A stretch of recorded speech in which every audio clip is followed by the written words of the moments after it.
I'm videotaping Sonny here at the Little River Canyon on June the 10th, 2023.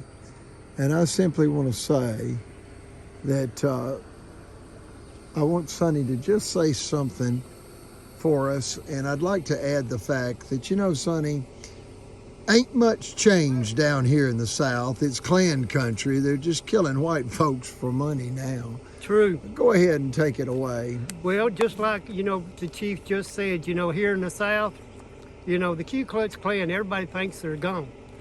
No, they're not. They don't wear their white sheets and stuff anymore. They dress normal, trying to disguise what they're doing. Black gowns. Black gowns, I said, You get what black gowns means, what, Sonny? Death's what it is in black people. Well, look. I referred to judicial robes when they're signed. They drop the white. Good point. See that? Good point. Yeah, I didn't see that. I mean, when they're signing an illegal $5 million extortion scheme against an innocent American white female, why? Why would they do it, Sonny? They're thieves. That's all you can say about them. Just get to the point. Don't beat around it. They're thieves. They want what they can't have, and they're going to try to get it any way they can. They want something for nothing. That's it, brother. That is it. But like I was talking about the Ku Klux Klan, I wouldn't say that they don't know about Miss Eujena, what's going on, thanks to the sheriff and the vice president of the bank.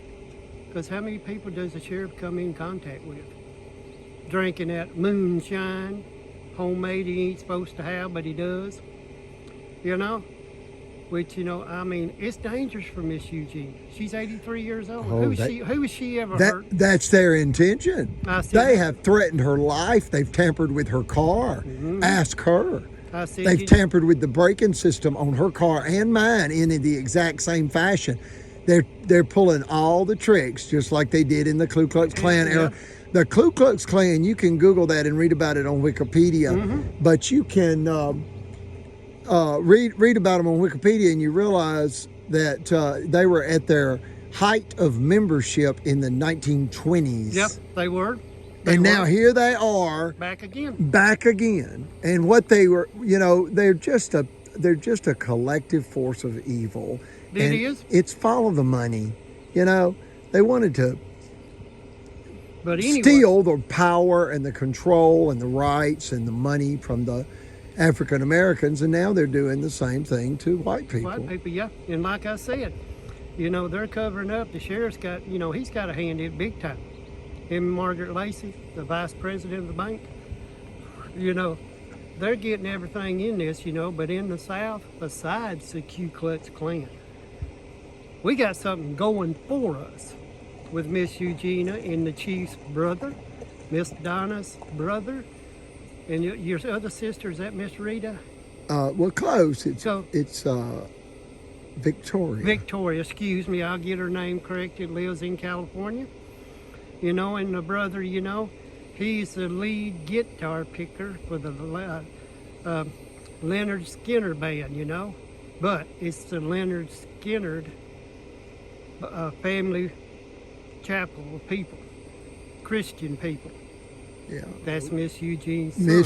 What you're saying is that that Miss Eujena, being the mother to Leonard Skinner's lead guitarist Damon Johnson. Yes, sir. That makes us the Leonard Skinner Christian family. That's true. And we've been attacked by Marshall County. And really, it's America versus Marshall County now. Think about it. It's America versus Marshall County now, because they're beginning to realize all over the country through the internet that what happened is just treasonous. These people have actually committed. The Leonard Skinner Christian family, they're the most powerful rock and roll band in the South. The greatest Southern rock band of all time.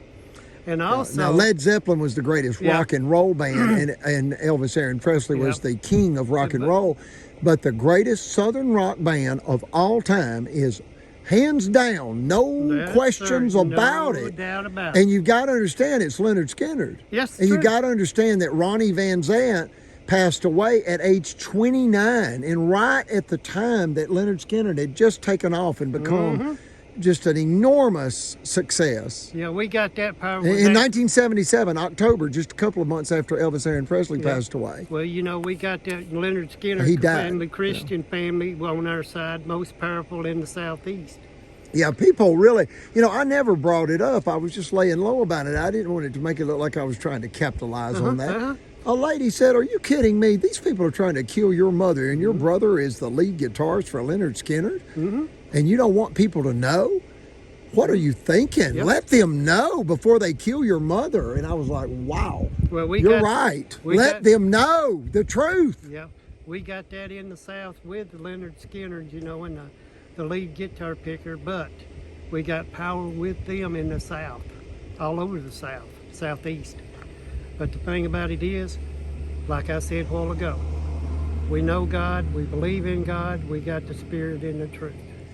We got God working on our side for Miss Eujena. Because she's an 83-year-old lady. They're threatening her with everything they can. My chief just said that with her brake system, they tried to sabotage her Sexually assaulted her youngest son, trying to scare him off the property so the sheriff could give Miss Eugena's $1 million property to Margaret Lacey. All of this violence started. $5 million didn't work, then they tried $1 million. That's right. When $5 million didn't work, they're back for $1 million. They couldn't steal $5 million in cash, so they're trying to steal $1 million in land. And Margaret joined in on it when the Supreme Court ruling was released April 15, 2011. She gave away all of Miss Eugena's money. And what happened is right before the sheriff was elected, he went down there and asked Margaret, what's the deal with this $40,000? I mean, Miss Eujena ended up with zero restitution after the attorney for the county, the district attorney, Steve Marshall, said that she would get justice. And then she went to see him in his office and said, "Steve, you promised me justice. How is this justice?" Well, it was a crime. It was. You know, we had two lawyers tell us, the district attorney's office committed a felony. It's not legally possible to award the victim zero restitution in a $40,000 first-degree theft. Yep, that's true. And you've convicted the thief, and you award the county $2,800 in fines, but you award the victim zero? And then one person said, "But that's hard to collect." It doesn't matter. You still should have put in the court record that he owed the money he stole. True. It shows a pattern. It does. Of them condoning the violence. And what that does, folks, it sets a dangerous precedent. Dangerous precedent. The sheriff and the vice president of the bank didn't realize it was pointing right back at them. Oh, no, they think they can just do anything. They're above the law. They're God. They're just, mocking the Lord, using the Lord's name in vain. The law doesn't apply. They are the law. They're just criminally insane. Yep, that's true. And you know what drove them insane, don't you, Sonny? Well, really, not being able to get all they wanted. The $5 million Supreme Court ruling drove them collectively. Stopped them, squeezed them. Yeah, I mean, they were rebuked and caught and then exposed. And look, that Supreme Court ruling, it went to every judge and every lawyer throughout Alabama. Do you understand that? Every judge and every lawyer throughout Alabama. And we're squeezing them now, and the good Lord's putting a squeeze on them too. They don't know what to do. So they're trying to do everything they can to get what they can as they can, but it ain't working. Well, just know that the county illegally came after $5 million against Miss Eujena. Yep. And she stopped them in the Supreme Court. They then sabotaged $10 million by running off 3,500 customers.